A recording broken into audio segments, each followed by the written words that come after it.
Good.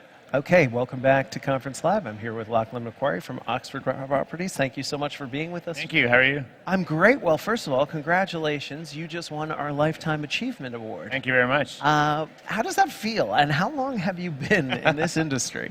Well, I always said I said to my wife when I got the notification, I said perhaps it's a bit premature. Yeah. But it's a humbling, not dead it's yet. a humbling experience. I've been here about 7 years. Yeah. But and I candidly have a lot more lifetime ahead of me, I assume. So I hope so. Yeah. I would hope so. What do you think you have brought, if you would say so far you've made an impact on the industry, what would you say has been one of your hopeful legacies so far that you've left? What have you brought to this industry? I think I've certainly brought a spirit of collaboration to the industry. I am generally a fairly open person. I mean, we live in a fairly competitive environment, commercial real estate. But I think I've certainly been, willing to bring some openness to the dialogue, and I think that's perhaps around me being very candid about my own experiences or my own challenges in advancing a portfolio strategy. And I think that's that openness and collaboration is probably, some of the things that drive the spirit today of the Real Estate Cyber Consortium. Right. Great example of openness and collaboration, and I think, although I didn't get particularly involved in that, but my colleague Dave Salston did. I think that what I bring to the table is that spirit. Yeah. So. Would you say that Oxford as a company allows that type of openness? I mean, is that part of the culture? Oxford's a high-performance culture, like most, very successful real estate companies, but we are highly engaged. Yeah. And I think that there's an expectation that we will support our people to be innovative, and that we expect them to voice their opinions and to raise their hand when they need assistance or they want to do something. So I think we're pretty open. We're pretty open culture. Yeah. I think, to whom much is given, much is expected. Sure. Right. Yeah. So do you feel that when you say much is given, do you feel that as a partner, as someone who is an employee and part of the Oxford culture, do you feel that company gives you much, or do you mean that the industry itself bestows so much tech and? My perspective on that comment would be more that we are given wonderful assets, great partners. Yeah.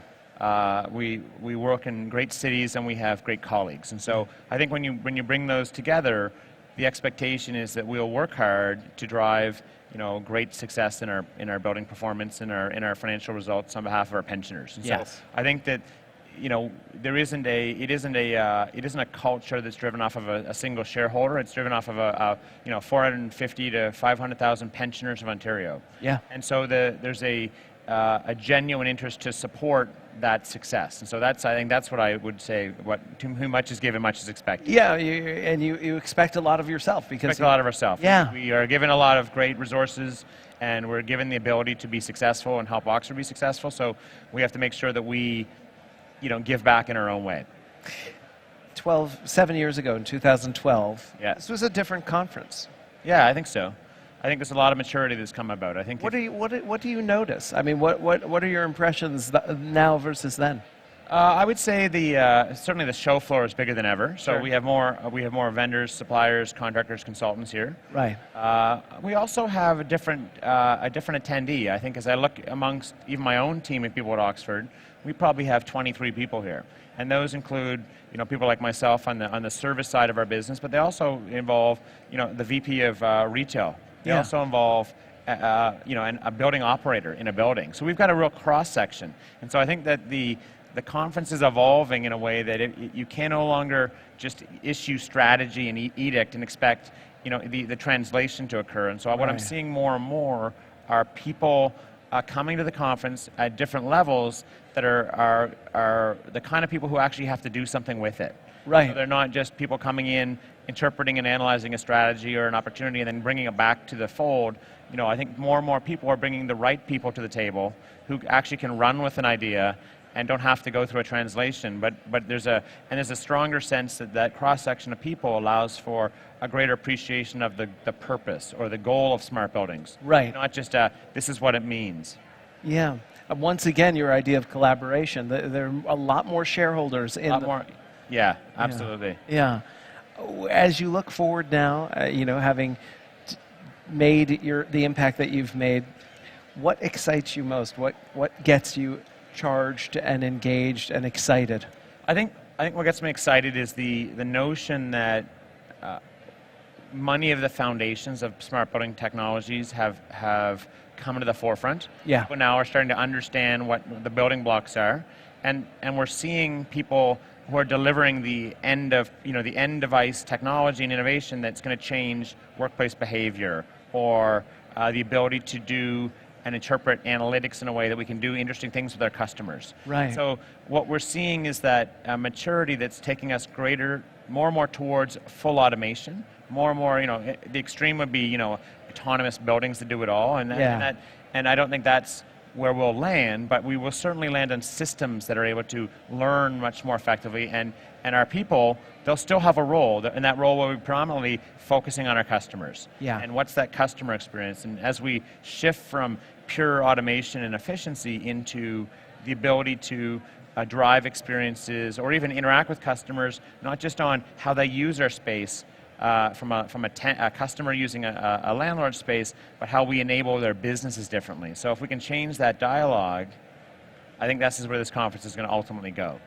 So ultimately just impacting the quality of people's lives, their ability to connect with each other, the very sort of tone of their lives through technology. Absolutely, and our customers at Oxford and most likely at many of our competitors, those customers choose to come to work, and so and their businesses are very different than mine. They run law firms and investment banks and accounting firms, and if ultimately we can use technology and enable an environment that helps them attract customers, yeah, or employees, or allows them to work better in their space, right, there's a value shift that occurs, and we're not just a landlord tenant. We're a landlord customer. And yeah, it's a different perspective, and we don't even use the word tenant anymore. So, no.